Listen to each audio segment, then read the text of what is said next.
This program provides education, not advice. See the truthayf.com disclosure page for details. This is where technology, innovation, and personal finance come together. This is the truth about your future with Rick Edelman. Brought to you by Global X ETFs, dedicated to providing investors with unexplored intelligent solutions. It's Monday, March 20th. It's the first day of spring. Awesome. Hey, everybody, of course, wants to have a secure financial future, but millions of Americans are setting themselves up for financial failure instead. It's because of their poor judgment, their immature behavior, and their bad decisions.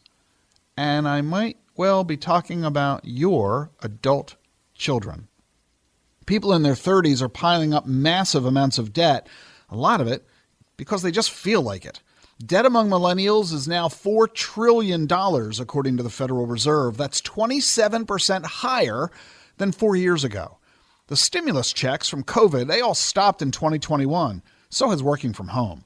Families are back to commuting and traveling and eating out again. And in the middle of all this, interest rates have skyrocketed on credit cards and loans, all higher due to the economic environment. Everything from childcare to housing costs are up. And okay, yeah, a lot of that's beyond our control. But trips to Disney World? Sorry, that's on you. The average credit card balance for millennials is now almost $7,000. That's up 26% in just 1 year. Millennials have the highest delinquency rate for car payments, more than any other age group, largely because they bought cars they simply can't afford. How did millennials get themselves into this mess? First, they grew up in the participation trophy era. No need to work hard. Just show up. You automatically win a prize. If your teacher complains to your parents, the parents yell at the teacher, not you.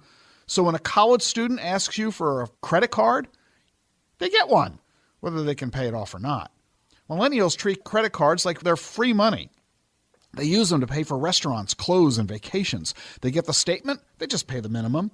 When the card maxes out, they ask the credit card company to increase the limit, which the credit card company is happy to do, or they just go get another credit card. And when the millennials have kids, they just keep on spending like they did before they had kids, on top of all the money they're spending on the kids.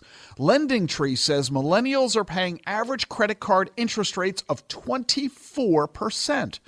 And even when millennials can afford to pay more than the minimum, they don't. All they pay is the minimum. That, according to the National Bureau of Economic Research. There's no logic to any of this. But that's because they're not applying logic, partly because they don't know how to. Nobody ever taught the millennials anything about money or interest rates or wealth creation, and nobody teaching them this? That means you, their parents. All you did was give them whatever they wanted. Those participation trophies. And now, that's what they expect. They live in the now, with no cognition of the implications of their future. After all, the greatest phrases millennials use are FOMO and YOLO. If you don't know what FOMO and YOLO are, go Google them. All that leads to overspending. It doesn't help that all their friends are living the same way. As a cohort, millennials are all going broke together. Well, misery loves company, I guess. What it all means is that in the future, they're going to demand more and more from everybody, from you, their parents, from their employers, and from their government. Already, millennials are demanding that they not have to repay their student loans.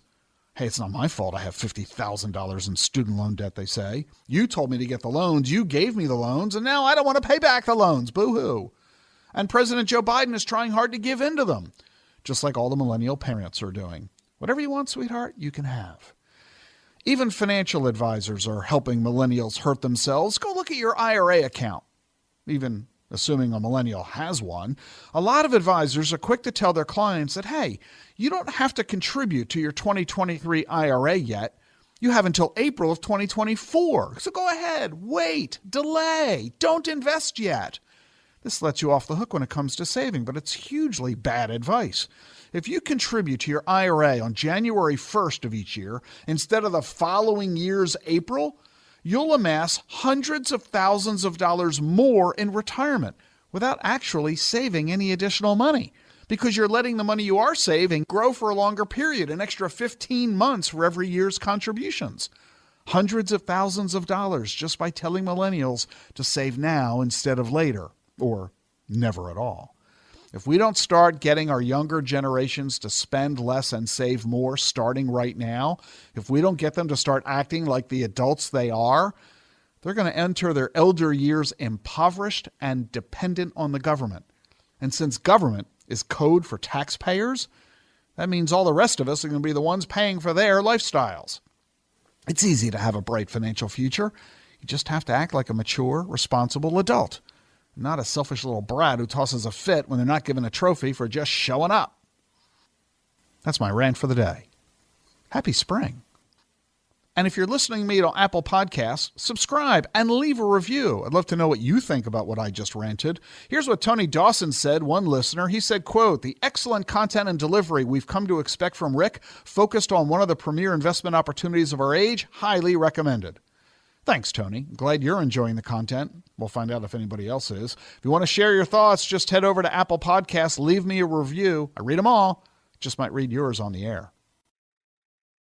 About a week ago on one of my podcasts, I offered you my solution to the Social Security crisis. I asked you the question, is my solution brilliant or wacky? I asked you to send me your comments, and I got an awful lot of them. Thank you very much for submitting your comments. If you haven't yet commented on my brilliant or wacky solution to the Social Security crisis, listen to that podcast. The link is in today's show notes. And tell me what you think about my idea. How you can contact me is also in the show notes. I'm compiling all of the comments that I'm getting, and in a week or two, I'm going to tell you what everybody has to say about the Social Security crisis and my proposed solution to it. So participate in the conversation. Check out the show notes. Thanks. I'll see you tomorrow. The Truth About Your Future is sponsored by Global X ETFs. Exponential technologies are transforming the world around us and creating investing opportunities along the way. Artificial intelligence, robotics, and 5G mobile networks are among the emerging technologies shaping the future. But is your portfolio keeping up? Visit globalxetfs.com to discover how you can invest in these and other disruptive innovations. The Truth About Your Future with Rick Edelman is sponsored by Charles Schwab. Schwab's passion for serving clients is more than standard practice. It's part of who they are. With transparent pricing, 24/7 live support, and a satisfaction guarantee, the people at Schwab go the extra mile to help you on your investing journey. They're not just financial people, they're people too. Learn more at schwab.com/whyschwab. That's schwab.com/whyschwab. The information you need to plan for the tomorrow you want. This is The Truth About Your Future with Rick Edelman.